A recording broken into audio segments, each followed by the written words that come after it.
Now, Washington Mornings on the Mall. At AM 630.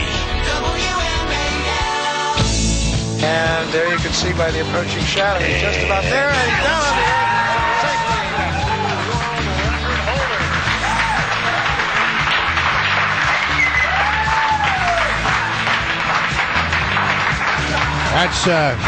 That's what happened this weekend in the deserts of Roswell, New Mexico, as a daredevil skydiver by the name of Felix Baumgartner jumped out of a perfectly good balloon that was at 128,000 feet.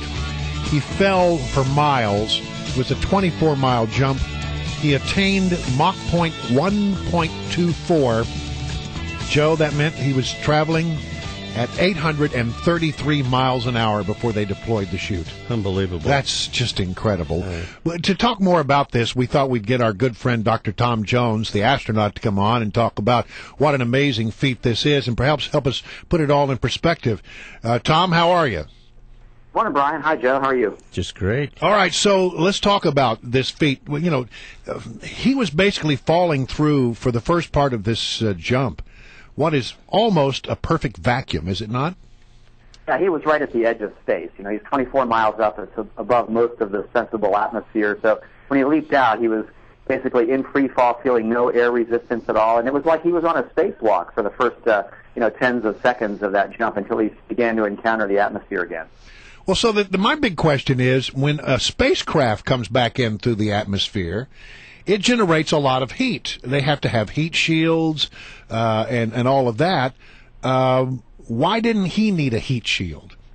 Yeah, his balloon had taken him to 24 miles, and so he was jumping off, and as you say, his terminal velocity there in the free fall was about 800-plus miles an hour. When you're in orbit, like I was on my spacewalks, I was going Mach 25. Wow. Not 1.24. So the velocity required to stay in orbit is a lot greater, about 20 times greater than he had to achieve for his free fall. And so, when you come back in from that speed, then you do need a heat shield and a way to protect yourself from the friction of slowing down. Now, his deceleration, his slowing down was just provided by atmospheric drag, and his suit really protected him from that with no trouble at all. So, Doctor, other than the thrill of this for both the observer and the diver, what is the value of this jump, scientifically or otherwise? Well, I think there's a lot of advertising value for the Red Bull company. Yeah, for sure.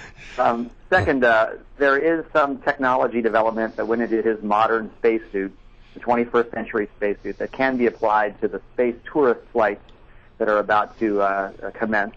And then NASA is looking for a new generation of launch and entry suits. The orange spacesuits that I wore on the shuttle are based on 1960s SR-71 Air Force technology.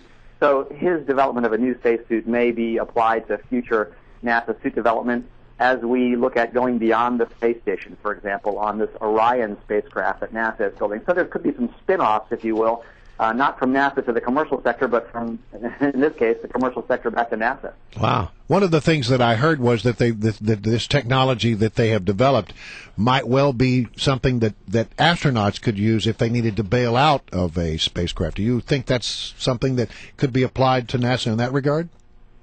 Well, exactly. On the shuttle, we wore these orange launch and entry suits. If the shuttle couldn't make it back to our runway, we could bail out in those pressure suits. But we would do it only at about 40,000 feet. There might be a case in a future space taxi where the crew has to jump, just because they can't make it back to a landing runway.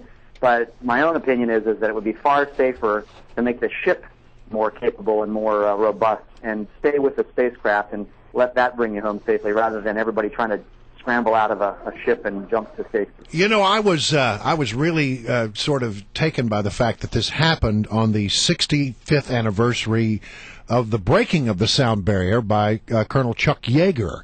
And by the way, Chuck Yeager went up in a F-15. He was not the pilot, but he was a passenger, and they actually broke the sound barrier over the Mojave Desert at the exact same moment they did it in some 65 years ago in 1947.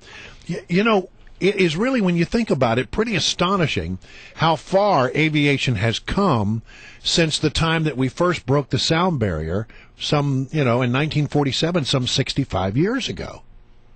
I don't think Yeager even imagined that we would have people in space by the time of the early 1960s, and he certainly probably did not believe that we'd have men on the moon by 1969.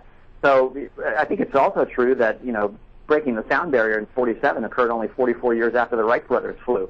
So that was a remarkable achievement. All the development in the First and Second World Wars, and since then, the advent of space technology has taken us to all across the solar system with our robotic spacecraft. So I'm looking for some more breakthroughs in the 21st century, and I think that will involve spacecraft and aircraft combined that can use the atmosphere and liquid hydrogen fuel, for example, that can get you out of the atmosphere after taking off from a runway. So that's the next generation of air breathing and then hybrid rocket-powered craft that can take you from Washington to Tokyo in about 2 hours. So, Dr. Jones, what is the mood at NASA right now after all that's been going on over the last year or two with their mission and the lack of launch vehicles and the shuttle being shut down? What's the mood at NASA?